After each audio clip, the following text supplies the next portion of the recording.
I'm getting a phone call. Yep, he is. Derek doesn't know how to stop fucking calling me. He likes talking to you, doesn't he? He does. I think he's attracted to me. No, oh, wow, really? Yeah, I think so. Y'all ever slept together or anything?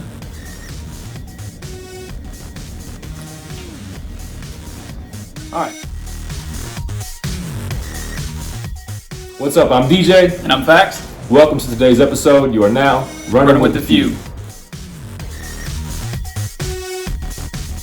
What is going on? Welcome to episode 3 of Running with the Few. Running with the Few. So we don't really know what we're going to talk about today. I'm getting a phone call. Yep, he is. Derek doesn't know how to stop fucking calling me. He likes talking to you, doesn't he? He does. I think he's attracted to me. Oh, wow, really? Yeah, I think so. Y'all ever slept together or anything?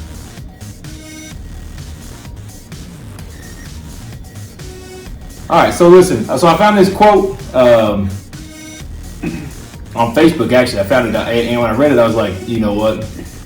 Makes goddamn sense. So yeah, I'm just going to read it for you guys, and we're just going to talk about it. Because the way I read it and hear it, Alex is going to hear it a completely different way. We'll be able to talk completely different about it. Might be the exact same way. Might be. I mean, might be. We're going to fuck around and find out. That's not the quote I sent you. You're higher than bird pussy, son. Look. These are the two I sent you. Listen, okay, so this is for all my dream chasers out there, all right? Tomorrow could be the someday that you've been waiting for. It could be.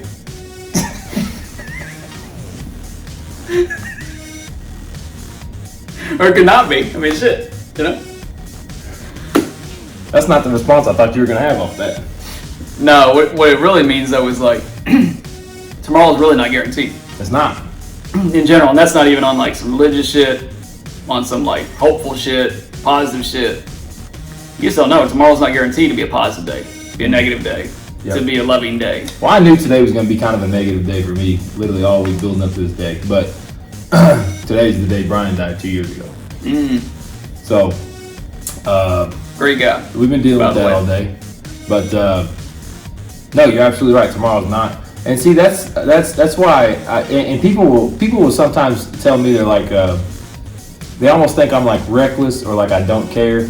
But I live my life for the present. I don't live my life for the future. I don't live my life in the past. My present is going to create my future, and my past is behind my present. So the only thing I really try to worry about is what is going on in my life in the present, and how do I need to be a better person tomorrow than I was today. Because that's all life is. It's a game. You know, if you're just a little bit better yet tomorrow than you were yesterday, there's no way that you could fail.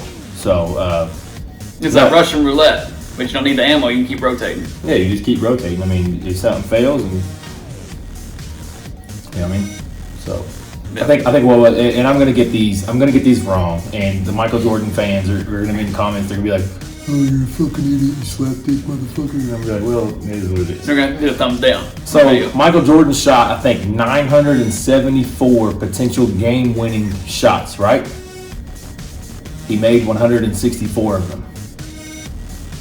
That's quite a few that were missed, right? But nobody ever talks about the ones that he missed. They only talk about the 164 that he made. So it's like,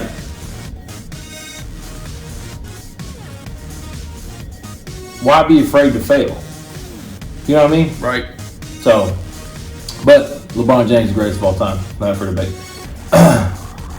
What do you think about that? Yeah, I mean, I think the only thing to add to that is, just don't hang on to shit for weeks and weeks that you know doesn't need to be going to the next day with you anymore. No, facts, yeah. In the past couple of days, especially the past couple of days, I've learned how to go to sleep with a clear mind. I've been sleeping a little bit better. My days have been a little bit less chaotic, just because right before I go to bed, I literally just clear my mind. Whether it be talking out loud to yourself or... there ain't nothing wrong with that. Now, hey, you know what I just realized? We're fucking idiots. Why? I went in there in the kitchen and I set that stove timer. Yeah. So that we had like some sort of like a timer so that we knew when to shut the fuck up so we don't have another hour long So you set it in episode. a room that we can't see. But we have a timer literally right there. Oh. Well, we're kind of stupid then.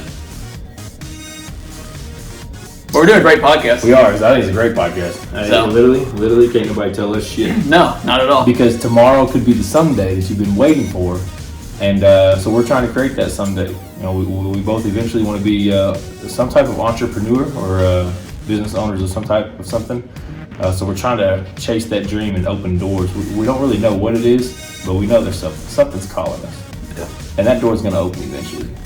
And when it does, fuck you and your mama. Is that like a proper time to dab, or is it like too many years removed from when the dab was first incorporated to moments? Usually the dads are pretty cool. Let's be honest. All right. Am I wrong? No, you're not. But let's move I mean, on. 9 times out of 10, the dads are going to be pretty solid. Yeah. All right. What we got?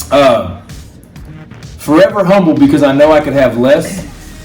Forever grateful because I know I've had less. Facts. Yeah. So it's like it's not. So let's just go back to where it's when we were just talking about literally 2 seconds ago about opening that door and finding what we wanted to find in life. I don't think there's ever amount of money. I don't think there's ever amount of I don't think there's an amount of success that could, I think, change my character. I've experienced several different walks of life. I've had experiences with several different kind of people, and I don't know. I just feel like I just don't think that there's any amount of money. I know what it's like to sit at the bottom of the valley. Yeah. Like last week's episode. Yeah. I know what it's like to sit at the bottom of the valley, and I know what it's like to sit, you know what I mean, at the top of the mountain. So it's like, Machine Gun Kelly said it best. The motherfucker in the Ford Taurus could be that next motherfucker in the new Porsche. You just don't really, you don't really know. I've actually seen that though with friends. Like. No, yeah. Legit. Yeah. And guess what? Most of them are humble. Yeah, good for those So. people. I love successful, humble people because they understand that at one point in time they were bottom feeders. Yeah. And honestly, I think, not knocking anybody that has it made or like mom, dad money or like the quote unquote easy way out. Everybody says their mental health battle, right? But you really don't learn how to properly progress unless you go through a little bit of struggle, a little bit of heartache, a little bit of something that is deep.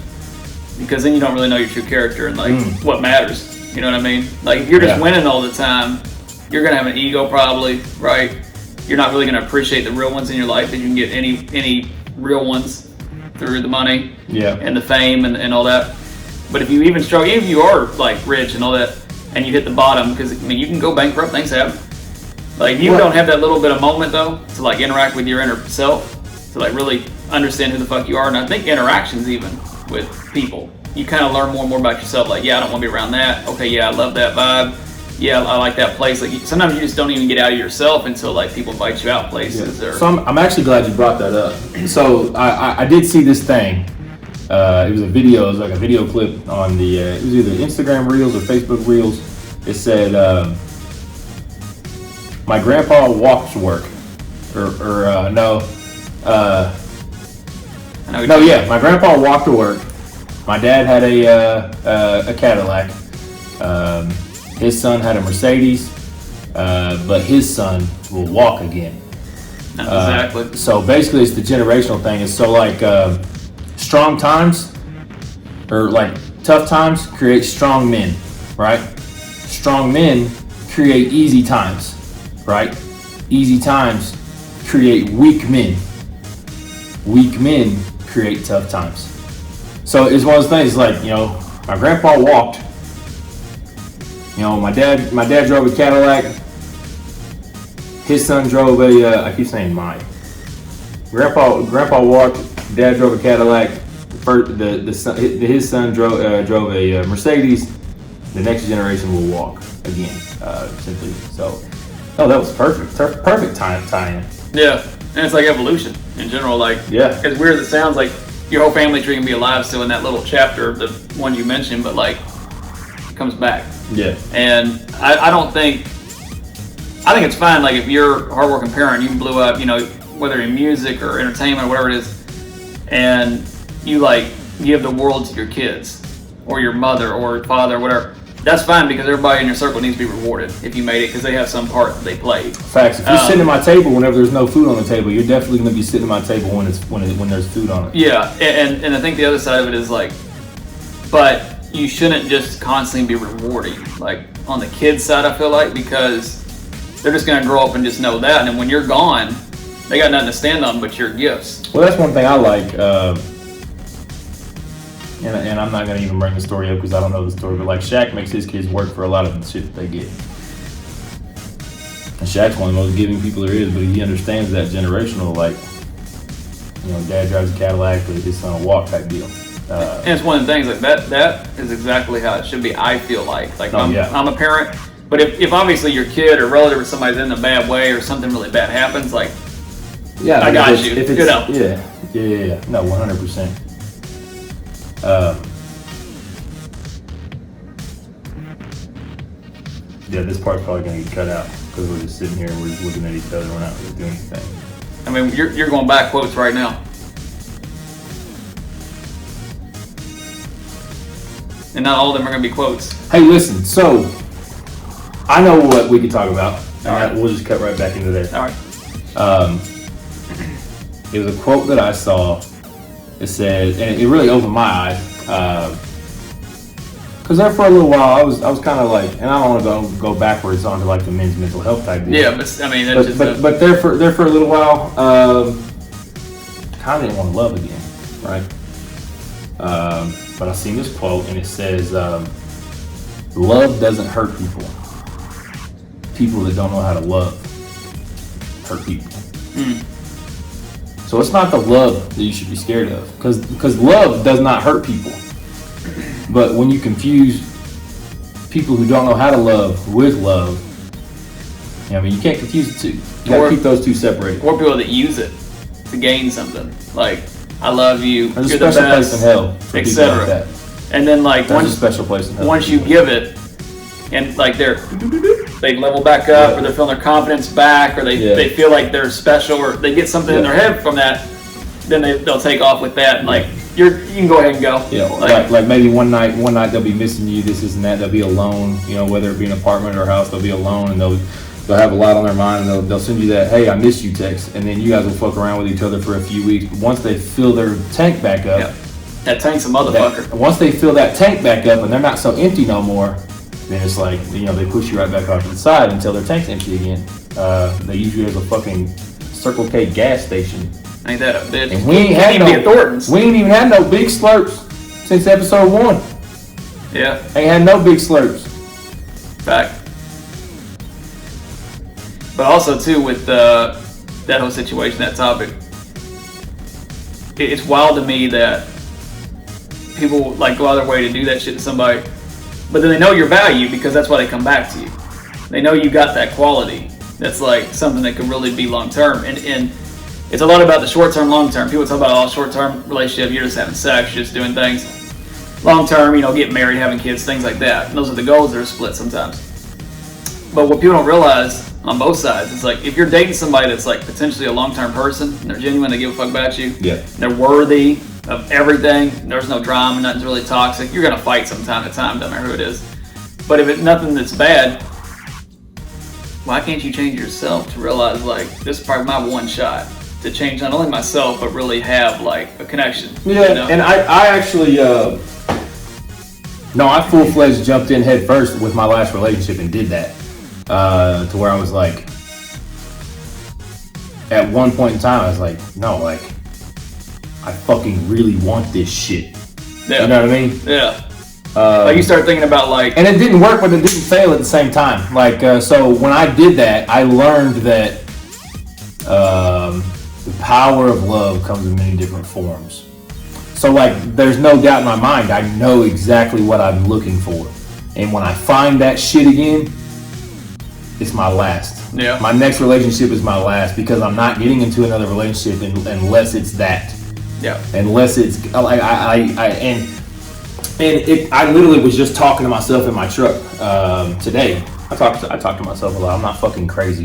I think that's just something normal though. Like at night, I'll be in my head and I'll just start talking to myself, so it just washes out. Yeah, but I told myself, I was like, I don't look at that as a failure anymore. I look at that as a. I taught myself. I became better. I became a better lover. And friend or just lover? Well, I think in this aspect, I think I'm talking on the romantic aspect. No, I know you know that fucking shit, lover and friends and shit. Anyway. No, I don't know what you're talking That's about. All right. Why don't you sing it for us? I can't sing Usher, okay? It was. I don't think it's Usher. It's Lil Jon on the hook, didn't it? No, it was definitely Usher. I got it. Anyway. Look. Okay, look. Hold on. Real quick. What was that? Like, no, look. I can't fucking handle it because I'll post on my social media. I'm like, I don't know if the curls are the move no more. Okay, because I'm fucking OCD and it's literally driving me insane, dog. I'll post and I'll be like, you know what I mean? I got my little, basic white bitch pose going. I'll be like, I think it's time for the curls to go. And mind you, he only has like a song playing at most, but he don't say a word when he does those videos. I'm just like, you know what I mean? If you follow me on social media, you'll understand. But I'll put a little caption on it, like, I think the curls might go, and it'll be fucking 500 people. No, don't let your curls go. I'm like, you don't understand. It's fucking with me, right? All he needs that one though. Look at the curl. Look at the line. It looks like a goddamn seesaw. Does it not? Can you see it? It kind of does. Can you see it? How it fucking forehead, 5 head. 5 head. Looks like the goddamn stock market. You're leaning a little bit though. Okay, that's straight. It still looks like the stock market on Christmas Eve. Stock market Christmas Eve. Yeah, because everybody's buying shit for Christmas. I do. Like stocks are going up because everybody's buying shit. Things are happening. Things are happening. Yeah, just like your hair.